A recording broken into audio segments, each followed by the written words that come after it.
ये individual level जो data है वो केवल इंडिविजुअल लेवल डेटा जो है वो डिस्ट्रिक्ट मैजिस्ट्रेट और म्युनिसिपल बॉडीज और स्टेट गवर्नमेंट को कुछ ही लोगों को वो एक्सेस कर पाएंगे, और बाकी सब जो डेटा है डिस्ट्रिक्ट लेवल तक वो सारे लोग ये पब्लिक डोमेन में है, उनको देख सकते हैं। उनका सारा कॉन्टैक्ट डिटेल्स, टेलीफोन नंबर सब कुछ है। तो इसमें हमने 201 सेंट्रल पब्लिक सेक्टर एंटरप्राइजेस के जो हॉस्पिटल्स, उनके सारे डिटेल्स, डॉक्टर, नर्सेस, पैरामेडिक्स, ये सारे बेड्स, आईसीयूज, वो सब 49 ईएसआईसी के हॉस्पिटल्स, 50 रेलवेज के हॉस्पिटल्स, 12 पोर्ट हॉस्पिटल्स और 13 जो है ऑर्डिनेंस फैक्ट्रीज और हाल के जैसे हॉस्पिटल्स, ये सारे डिटेल्स भी उसमें मौजूद हैं। तो ये ज्यादातर हमने जब देखा कि ये जो वॉलंटियर्स जो कोविड के लिए फाइट करने के लिए, हमको न केवल जैसे doctors, nurses, dentist, Ayush doctors और पैरामेडिक्स, इसकी जरूरत केवल नहीं है, हमको भी जो हेल्थ जो वॉलंटियर्स हैं उनकी भी जरूरत है। इसका जो फाइट, इसका जो कोविड-19 के साथ जो अभी अपना जो फाइट जो हो रहा है उसमें उनको कैसे शामिल किया जाए। तो आप देखिए 3 तरह की चीजें इसमें हो रही हैं। एक तो प्रिवेंटिव में जैसे सोशल डिस्टेंसिंग, अब जैसे मार्केट्स में, शॉप्स में, बैंक्स में, ज्यादातर राशन शॉप्स में, अभी मंडीज खुल रही हैं वहां पे, और इनको वहां पे सोशल डिस्टेंसिंग वहां पे वो करवाना है। जैसे कंटेनमेंट जोन में एसेंशियल कमोडिटीज लेके पहुंचाना है, और कई सारी चीजें वहां पे, फील्ड सर्वेलेंस, ये सब करना है, और एक क्यूरेटिव पार्ट जिसमें भी इनको हम शामिल कर सकते हैं। और अगर हम इसमें देखें, ये जो इसको करने के लिए, क्योंकि कभी कभार स्टेट गवर्नमेंट को और डिस्ट्रिक्ट एडमिनिस्ट्रेशन को यहां से एक जगह जहां पे फील्ड जो वॉलंटियर्स हैं या हेल्थ प्रोफेशनल्स हैं, उनको शायद एक जगह से दूसरी जगह तक लेने की जरूरत पड़ सकता है।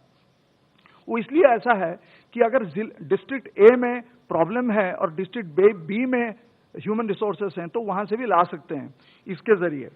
और ये जो इतने जो सारे लोग यहाँ पे हैं, 1.24 करोड़ जैसे मैंने कहा, तो इनकी जो कैपेसिटी बिल्डिंग और ट्रेनिंग के लिए सरकार ने एक department of personal and training, वो दिशा प्लेटफॉर्म में एक पोर्टल वहां पे बनाया जिसको ऑपरेशनलाइज किया गया। उसका नाम है igot.gov.in, igot.gov.in। तो इसमें ये जो प्लेटफॉर्म, इसकी जो स्पेशलिटी है ये है कि इस प्लेटफॉर्म, इस जो डिजिटल प्लेटफॉर्म है, पोर्टल है, इसके तहत any time anywhere on site delivery of training material, ये इंपॉर्टेंट है। Any time anywhere on site delivery of training material, it can be accessible through any device, mobile phone हो, laptop हो, desktop हो, कहीं से भी आप इसको कर सकते हैं। इसमें अब तक 14 कोर्सेस, 53 मॉड्यूल्स, 113 वीडियोस और 29 डॉक्यूमेंट्स, ट्रेनिंग डॉक्यूमेंट्स, ये सारे वहां पे उपलब्ध हैं।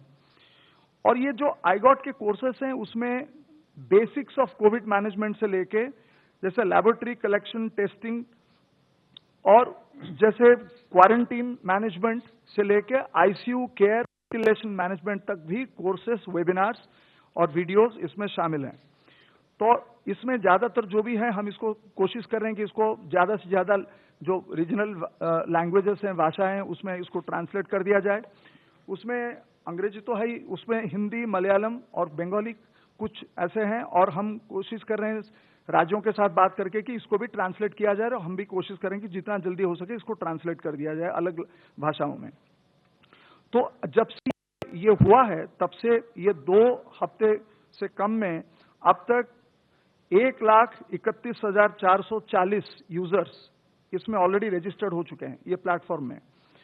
उसमें से 84,958 इतने लोग ऑलरेडी उनके कंप्लीट कर चुके हैं ट्रेनिंग। और ये जो अलग अलग, अगर आप देखें फील्ड में, अगर आप देखें अब तक जो वॉलंटियर सब काम कर रहे हैं, जिनको कि डायरेक्ट कोविड जो हेल्थ प्रोफेशनल्स हैं उनके से अलग से, अगर इंडियन रेड क्रॉस में आप देखें 40,000 वॉलंटियर्स 550 डिस्ट्रिक्ट में वो काम कर रहे हैं। अभी करीब करीब 3,500 एनसीसी कैडेट्स और 553 एनसीसी स्टाफ 16 राज्यों में और 3 यूनियन टेरिटरीज में 68 जिले में वो लोग अभी काम कर रहे हैं। और 47,000 कैडेट्स जो हैं ऑलरेडी एनरोल हो चुके हैं एंड अभी उनको तैनात किया जा सकता है एनी टाइम। एक्स सर्विसमैन, उनमें से अगर आप देखें तो 1,80,000 एक्स सर्विसमैन को आइडेंटिफाई किया गया है सैनिक बोर्ड्स के द्वारा डिप्लॉयमेंट के लिए। उसमें से 6,303 ऑलरेडी डिप्लॉयड हो चुके हैं पंजाब, तमिलनाडु, असम, छत्तीसगढ़। उसमें community surveillance, supporting police administration, mandis के लिए और कई जगह के लिए। 15,000 आयुष प्रोफेशनल्स, आयुष के लिए भी वो बने हैं, क्वारंटीन मैनेजमेंट कैसे करेंगे ये सब के लिए ट्रेनिंग मॉड्यूल्स। उनको करीब 15,000 आयुष प्रोफेशनल्स को 15 स्टेटों में और 2 यूनियन टेरिटरीज में अब तक डिप्लॉय कर वो किए गए हैं। और अभी तक 1 लाख से ज्यादा आयुष प्रोफेशनल्स और 55,000 आयुष स्टूडेंट्स को भी ट्रेनिंग दिया गया है और वो भी रेडी हैं डिप्लॉयमेंट के लिए। अगर आप NYK नेहरू युवक केंद्र जो संस्थान है और NSS है, उनमें अगर वॉलंटियर्स को देखें तो 27 लाख वॉलंटियर्स अब तक काफी जो स्टेट्स में और यूटीज में अभी वो लोगों को, सिविक अथॉरिटीज को अभी हेल्प कर रहे हैं। जैसे लॉकडाउन को कैसे ऑब्जर्व किया जाए, markets, banks, public places, mandi operations, providing food, grocery, medicine to the needy, quarantine families और सैनिटेशन ड्राइव्स में, कंट्रोल रूम में डिस्ट्रिक्ट को। और सबसे बड़ी बात, इस दौरान 18 लाख से ज्यादा नए वॉलंटियर्स इसमें शामिल हुए हैं। पहले जो थे उससे 18 लाख ज्यादा, अभी लास्ट करीब 1 महीने में 18.43 लाख, 18 लाख से ज्यादा न्यू वॉलंटियर्स ज्वाइन किए हैं। उनमें से करीब 42 लाख जो वॉलंटियर्स वो आरोग्य सेतु डाउनलोड किए हैं और वो भी कोशिश कर रहे हैं कि अपने जो जिनको जानते हैं उस एरिया में सबको बता के आरोग्य सेतु को डाउनलोड करें। और जो बुजुर्ग जो लोग उनको कैसे देखभाल किया जाए, उनसे भी वो अभी उसमें काम पे वो लगे हुए हैं। तो ये जो कहना यही है, तात्पर्य यही है कि ये एक महत्वपूर्ण बात है कि ये जो वॉलंटियर्स हैं और जो हेल्थ प्रोफेशनल्स हैं, उनको एक ही जगह वन स्टॉप सॉल्यूशन जैसे कहते हैं शॉप ये है, और इनको हम कैपेसिटी बिल्डिंग करके जैसे एज पर the requirement of the district and the urban local body इनको तैनात किया जा रहा है। धन्यवाद।